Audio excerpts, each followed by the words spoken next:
How is it different than The Notebook? Because even Nicholas has compared it to The Notebook a few times. So how do you think the two stories are different? Well, I'm in the older storyline this time, and not the younger one. That's one.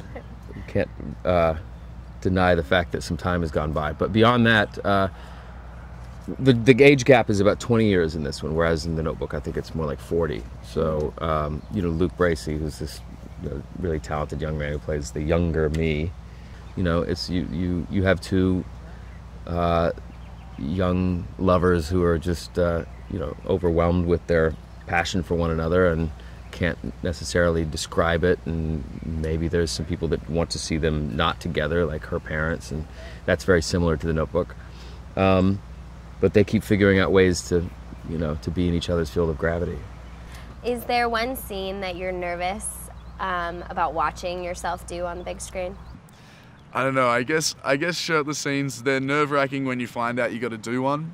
But as long as you've got a little bit of time beforehand to stop drinking beer and eating chocolate, I still do a shirtless scene. But kissing, I don't know. Kissing's nerve-wracking as well at the same time. When they put some violins in the background, it looks nice anyway. We talked to Luke about his shirtless scenes that everyone's talking about. Are you going to have any shirtless scenes? Well, that's a prerequisite, isn't it? we are doing a Nicholas Sparks movie. Yeah. There is one kind of intimate love scene with Michelle. That's the shirt comes off, and so I don't know if I look like Luke, but we'll see. Luke says that he thinks that being shirtless is more awkward than actually filming those kissing intimate scenes. I'd have to agree with that. Why? Well, because you're just sitting there by yourself with your shirt off, and you can't help but feel a little bit gratuitous. But whereas if you're making out with another actress, it's like at least there's safety in numbers there. You're with someone else who's doing the same thing. Pretty much all of the Nicholas Sparks movies have these themes of regret and second chances. Why do you think women can relate to that so much? Well, I think it's very much about second chances and sort of the power of love, and I think people can relate to that because there's always that what if I had gone down that road, how would my life be different? And this is really an opportunity that this character has. She really does get a second chance and is able to sort of reflect on her past and her former relationship and wonder what it might be like if she was with him. Is there one scene in the movie you're really excited for people to see? Oh gosh, there's so many actually.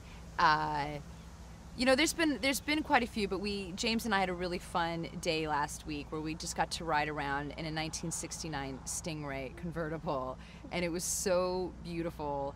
It was so gorgeous, and we just had so much fun, eating crawfish and just tooling around beautiful New Orleans. And, I don't know if they'll have as much fun watching it as we had fun filming it, but I think they'll enjoy it. How did you discover what women wanted in these love stories? Oh, what a great question. You know what? When I sit down to write them, what I'm trying to do is to write a story, believe it or not, that really interests me, with characters that I find interesting, because if I find them interesting and I put them in a story that I find interesting, what I've learned is that most people find them interesting as well. And I've been fortunate that women read probably more of my novels than men do, but I'm fine with that. In the end, what I'm trying to do is to evoke the entire spectrum, I guess, of human emotion in the course of my writing, and I've been very fortunate that the films have kind of done the same thing. So I think that's maybe why they resonate with people, but I guess, I don't know where you learned this. Good mom, whatever. Why do you think regret and second chances are so resonating for women? Yeah, I think that second chances, that regret tend to resonate with people because they're very universal experiences. If you show me a crowd, and I'll show you a crowd of people with regret. Everyone has them. Because no one can get through life perfectly, right? You have these things that, looking back, maybe you wish you could change. And because it's such a universal experience, then the real key is to pull it off in a new way, but one that makes you remember your own regrets and put you in the position of perhaps these characters. What would I do in this situation? Or And it makes you feel for this character, because if you feel bad and the character is noting that they feel bad, you relate to that. And it just brings this feeling of living with the characters to life, whether you're reading the novel or watching the film. So I have to ask, are you like the best, most romantic husband in the world? You know, I'm often asked whether I'm a very romantic husband. What I can say is I do my best, right? I do the whole bit.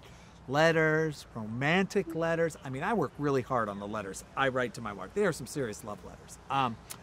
Flowers out of the blue, gifts, surprise trips. I do my best.